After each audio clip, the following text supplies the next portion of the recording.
417-acre, globally unique alvar habitat.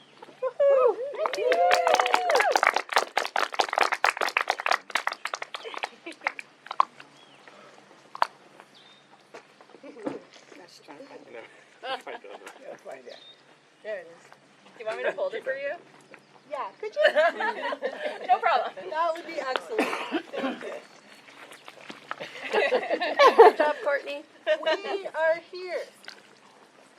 So as you can see, this nature reserve is not lonely and isolated at all. Its closest neighbor, Wolf Run Alvar behind us, and NCC's North Bear Alvar beside us. But even more importantly, it is a significant piece of a connected corridor, the Carden Conservation Corridor, stretching all the way from Turnbull Ranch here in the south to Kiwi2 Wildlands Provincial Park in the north, which I'm going to just go out there and say is the most ambitious and successful project in the province to protect rare grassland habitat. Woo! Yoo!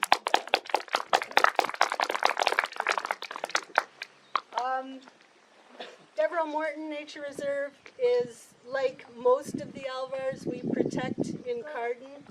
We can put this down now. Okay.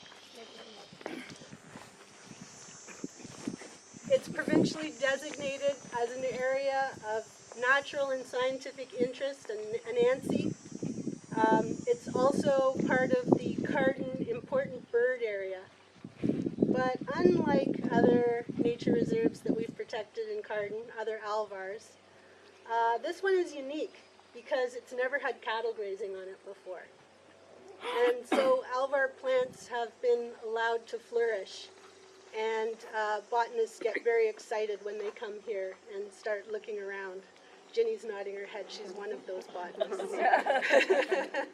Ginny came out on one of the original surveys and called up the office afterward and said, "This is amazing. This is a really pristine alvar habitat." So we're very grateful for that. To date, we've found about a dozen listed species at risk, and we're expecting to see more over the years, and we'll have community science teams here looking for that. And so we are grateful to be able to protect this forever. It's wonderful to see so many members of the Morton family and your neighbors. I wonder if we could just start off by anybody who's a Deverell or a Morton. Could you raise your hands? So good to see you here today. And friends and family from around the neighborhood. Who's from Carden and doesn't? It's nice to see you here today. We're just really elated that this has happened. So we've got a lot of thank yous to get to. First and foremost, I think I'd like to thank Pat Morton and her departed husband Garnet and her children, who made the selfless, where is Pat? Here. Oh, there you are. Definitely. Who so selflessly made the decision to sell your land for far less than the market value, so that we could protect this important habitat and ensure that it's protected forever and can be enjoyed forever. So thank you. Thank you to the Mortons. Also, I'm going to pull out a list. We had some other significant donors here, including Rosemary and John Dunsmore, Barb and Hugh Crowther, in memory of their parents, Richard and Joan Crowther. Charter Development Corporation, which is Angelo Orsi. The Kawartha Field Naturalists, who donated the proceeds from the sale of their book, The Flora of Kawartha Lakes, authored by Dale Ledbetter and Ann Barber. They have been here several times doing botanical surveys. And significant funding for the purchase was also made possible by Environment and Climate Change Canada, the Wildlife Habitat Canada program, and the provincial government through the Greenlands Conservation Partnership Program. But all of us, everybody here today helped make this happen. So, you know, thank you to all of you.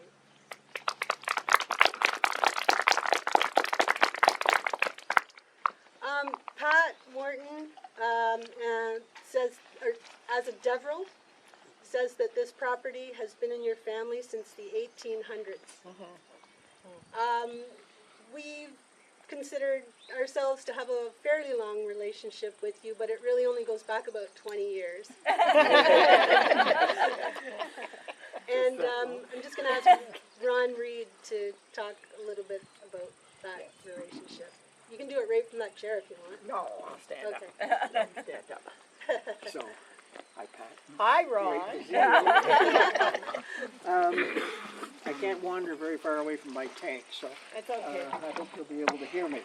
Yeah. But so 25 years ago was the time when alvars started to be recognized by the scientific community as something special, and there was a lot of survey work done across the province, and actually a little bit in the adjoining parts of the United States.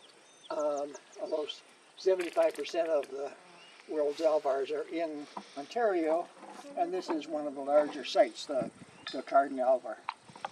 So of course we were very interested in that. I was very interested in that because I'm a biologist by training, and that was about the same time when the Couchiching Conservancy was just sort of getting up and rolling. We'd been around for a few years, but it takes a few years to really get your feet wet. So it was near the beginning of that process that one of the sites that was fairly well known, actually, even then, was what people called the Morton's Prairie, which is this, essentially. And people kept saying, "Oh, you gotta see if you can do something about the Morton's Prairie to protect it." And so we had some initial conversations with Pat and Garnet, just in terms of sort of letting them know, there's something special on part of your land. And my wife, Janet Grand, sends special wishes. She can't be here because she's at her sister's 75th wedding. Or sorry, not wedding. Wow. 75th birthday in Kitchener. So we had to sort of divide duties today, but I really wanted to be here. She would have really wanted to be here as well. So I just wanted to say thank you for putting up with me in particular, because about once a year, I guess, I would sort of, get in touch with you guys and say, "Hi, are you interested in doing anything yet?" Yeah. And the answer always was, "Well, not now," for one reason or another. And finally the time came. The circumstances kind of came together for you as a family. And I got to give special recognition to Greg, who was really helpful in this whole process in terms of working with us and being sort of the liaison with the family.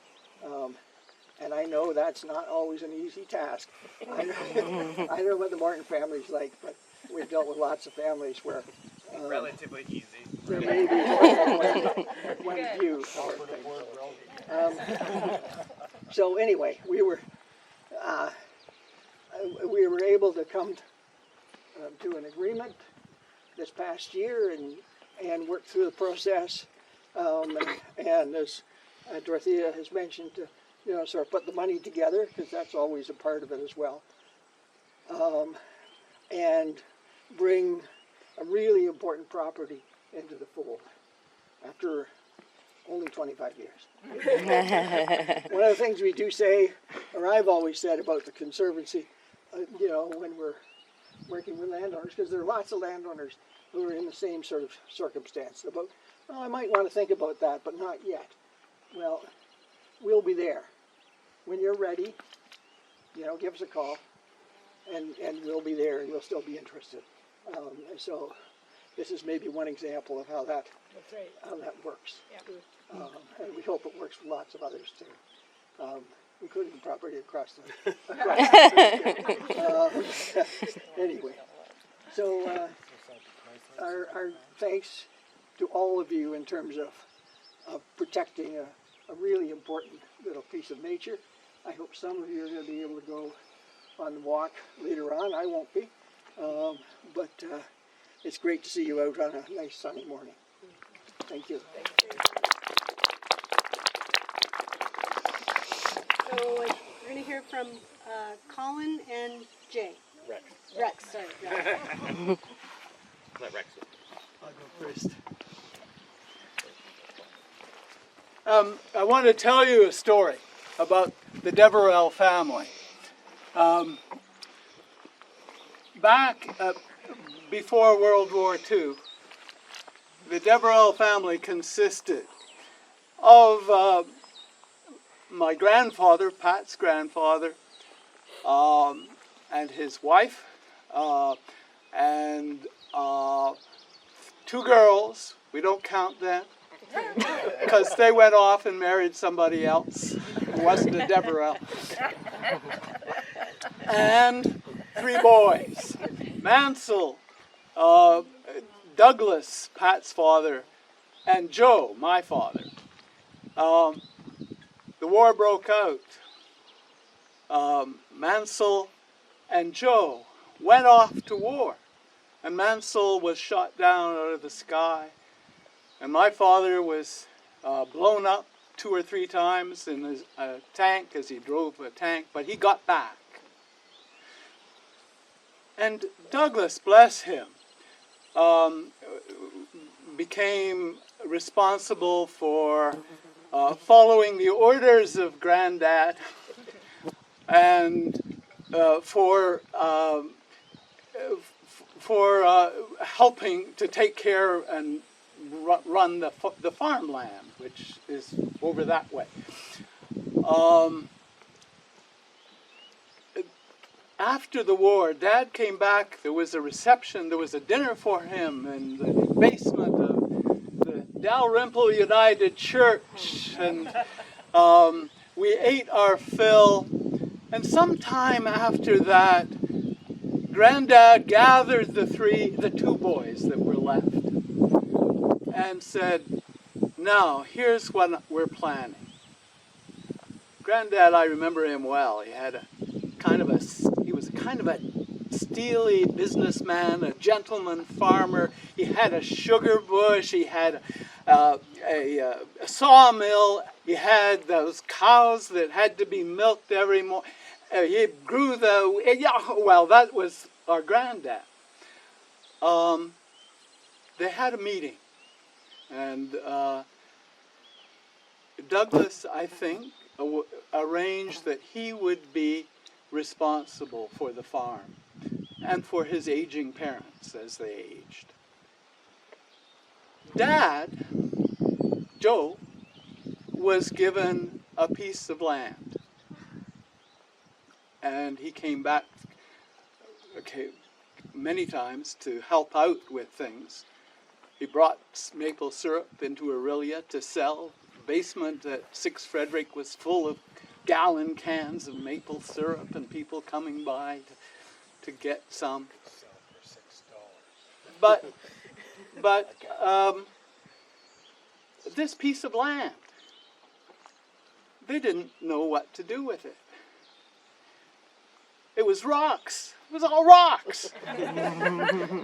What was it good for? It wasn't good for anything. Except to get a tax bill every year. And when Dad died, my mother was still getting those tax bills for this useless piece of land. This insignificant piece of land. I don't know how much of it was allocated to Joe Deverell. 200 acres. 200 of this And land. The back half. The back half. half. And the front half, Dad had the other 200. Yeah, and one day Uncle Doug and Rita and I were looking. We wondered whether we could, have a writer's den or something back there, over there somewhere. Nobody would bother us when we didn't want to be bothered. So Uncle Doug brought me and Rita out here, and we climbed over the fences, and he brought out his compass so that he wouldn't get lost. And we got over there, and everybody was right. It was just rocks. So, and then we would have had to buy or access to it and build it. We thought we might get a granary or something and insulate it and maybe put out there. We didn't have much money. Anyway, that idea collapsed. But the tax bill kept coming. So finally, we went to Pat and Garnet and said, "Do you want to consolidate your estate?" And they said, "Yeah." And they bought it from us. So and thanks so much for still keeping the name Deverell, because we do feel part. And now, darn it, I have to get membership in the Conservancy. but I'll do that. I'll do that. And today tells us something else. I'm not just a playwright. I've got a background in theology. So, in the Bible, this is the sermon. John the Baptist and Jesus and some of the prophets, they all went off into the wilderness for insight. And what you're doing today is giving us insight to land, to wilderness that is full of beauty, full of life. I didn't know how rare this place was. So thank you. Amen. Here endeth the sermon.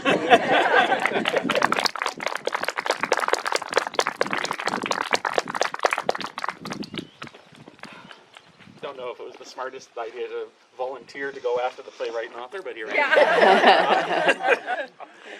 I think, as Dorothy had already mentioned, this property has been in the Deverell family since the late 1800s. I think the 1870s, we figured? About 150 years, something like that.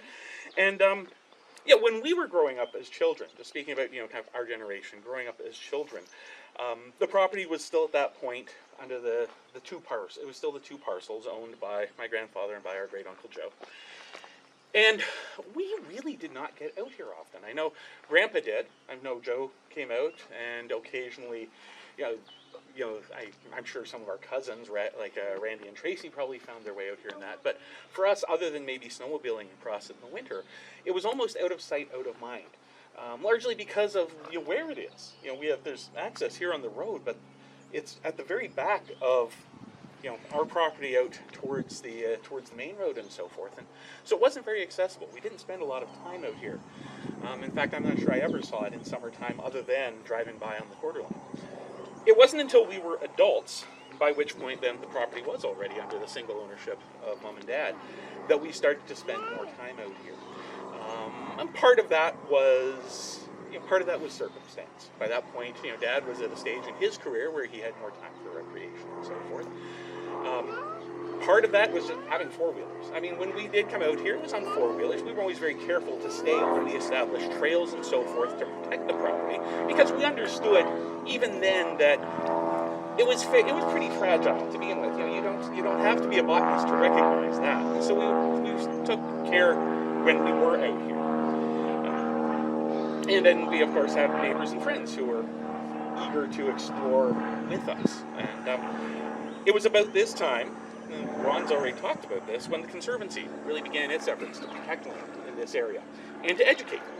I mean, before the Conservancy's efforts, we had no idea what an alvar was. I think my one cousin, I think Randy might have, I think he was the geography major.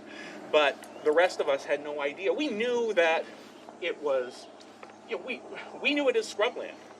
You know, we knew there was life out here that, you know, we wouldn't find in the forest out front and so forth, but we didn't understand the value of it or appreciate the value of it. And it was the efforts of the Conservancy that maybe helped us see it in a little different light, to understand that this wasn't a piece of property that was just special because of its family connection. It was actually a piece of property that was special from an ecological standpoint. That was this nearly unique ecosystem. And it sort of validated the care and the care and that we had and that our previous generations had put into maintaining it.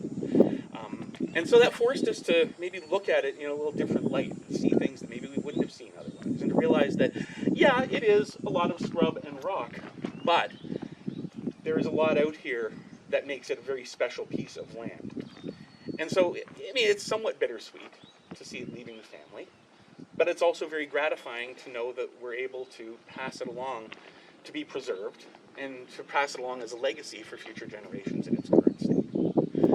So, you know, in closing, I would like to thank, you know, on behalf of, I think, you know, myself, my siblings, and Mom and Dad certainly for their role in preserving this and for giving us access to this and allowing us this opportunity. I mean, it's been a privilege to have access to this land, but with that has come a responsibility. And they have upheld it, we've tried to uphold it, just as previous generations have. I'd like to thank all of our friends, you know, Cal, Lori, Al, Emily, Norm, Leona, the rest of the Lindsberg family, the Winters who could not be here today, Ken McCracken, and others, for their help and, you know, the care they've given to this property, especially in recent years when we could not get up here ourselves to keep an eye on it. They've been the stewards of this land for years now because they've been the ones who've been able to get up here and to keep an eye on it.